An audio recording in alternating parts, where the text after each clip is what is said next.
BPL এর দ্বিতীয় qualifier Chittagong kings Khulna tigers, কোন দল ফেভারিট? হুট করেই ভাই ওই দল ফেভারিট বলা যাবে না। দুই দলের দুটো যে ম্যাচ হয়েছে 200 রান হয়েছে, দুই দল একটা একটা জিতেছে। সবশেষ 5 ম্যাচে 4টা জিতেছে চট্টগ্রাম, খুলনাও সবশেষ 4 ম্যাচে 3টা জিতেছে। সো আপনি পারফরমেন্স ওয়াইজ, টিম পারফরমেন্সের কথা বলছি, দুটো দলকে না হুট করেই আলাদা করতে পারবেন না। কোনো দল আউট অ্যান্ড আউট ফেভারিট না, সেজন্য আপনার কয়েকটা জায়গায় ভাগ করতে হবে। ধরেন টপ অর্ডার, নাইম এই বিপিএল এ প্রচুর রান করেছেন, সেই তুলনায় আপনি যদি চট্টগ্রামের টপ অর্ডারের দিকে যান, পারভেজ ইমন আছেন অন অ্যান্ড অফ। নাইম যে সার্ভিসটা দিয়েছেন খুলনাকে বা দিচ্ছেন, সেটা কিন্তু চট্টগ্রামের ওপেনাররা বা টপ অর্ডার দিতে পারছেন না। মিরাজ অ্যানাদার প্লাস পয়েন্ট, যখন থেকে তিনি ওপেনিং এ চলে এসেছেন দারুণ করছেন।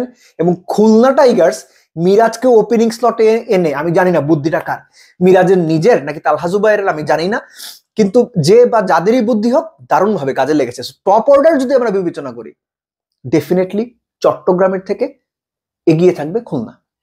মিডল অর্ডারে যদি আসেন, তাহলে মোহাম্মদ মিঠুন একদিকে, ওদিকে আবার গ্রাহাম ক্লার্ক আছেন। সো ওই জায়গাটাতে আমার মনে হয় যে আপনি যদি সহজভাবে হিসাব করেন খুব একটা পার্থক্য করতে পারবেন না। ওদিকে আফিফ খুলনাতে, বশিষ্ঠ খুলনাতে, মিঠুন তার সঙ্গে আপনি যোগ করে নেন গ্রাহাম ক্লার্ক, এদিকে আফিফ তার সঙ্গে বশিষ্ঠ, খুব একটা 19-20 না। নিচের দিকে আসেন, একদিকে শামীম পাটোয়ারি, একদিকে মাইদুল ইসলাম অঙ্কন, দুজনেই এই বিপিএল এ চমৎকার কিছু ইনিংস খেলেছেন। আপনি যদি মনে করতে পারেন যে চট্টগ্রাম কিংসের সঙ্গে যদি ভুল না করি, প্রথমবার যখন খুলনার দেখা হয় ওই ম্যাচে মাইদুল অঙ্কন বোধহয় 17 বলে 50 করেছিলেন। লাস্ট ম্যাচে শামীম পাটোয়ারি একাই খেলেছেন, একটা 75 না 72 রানের দারুণ একটা ইনিংস খেলেছেন। সো এই জায়গাগুলো পর্যন্ত আমার মনে হয় equally balance except top order.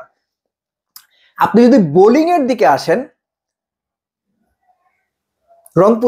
Rangpur বলছি, খুলনার দিকে যদি আপনি হিসাব করেন, মিরাজ তো আছেনই, নাসুম, নওয়াজ, স্পিন অ্যাটাকটা তাদের বেটার। ওদিকে আলিস আছেন very good spinner, Arafat Sunny সবসময় কম বেশি পারফর্ম করেন, কিন্তু স্পিন আপনি যদি নামের ভারে, পারফরমেন্সের ভারে, সবশেষ ম্যাচগুলোর হিসাবে যদি করেন, যেভাবে রংপুরকে লাস্ট ম্যাচটা খুলনার স্পিনাররা মিলেই হারিয়ে দিল, 7 উইকেট নিল 3 স্পিনার মিলে।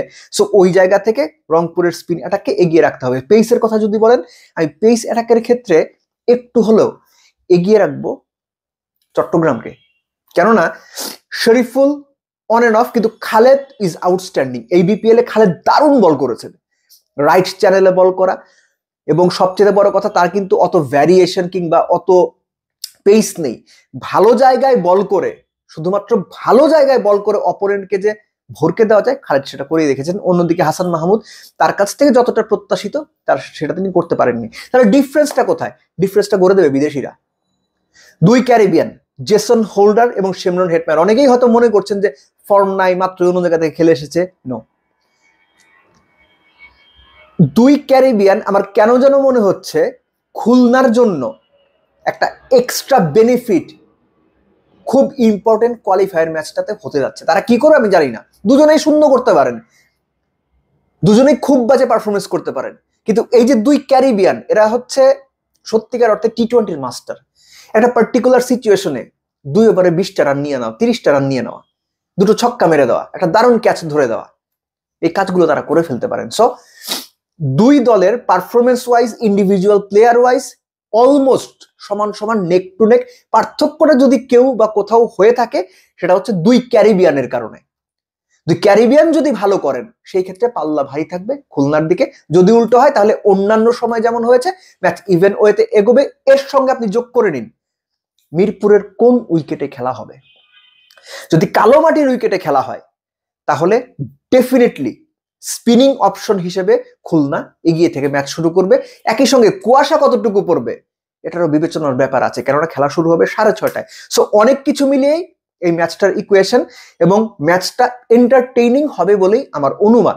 কেননা এই সিচুয়েশনে কোনো দলই এমন কোনো কিছু করতে চাইবে না যেখান থেকে তারা স্লিপ করে। সো শেষ বিন্দু পর্যন্ত প্রত্যেকটা ক্রিকেটারই লড়াই করবে, এবং একটা জমজমাট ম্যাচ আমরা দেখতে পারবো বলেই এক্সপেক্ট করি।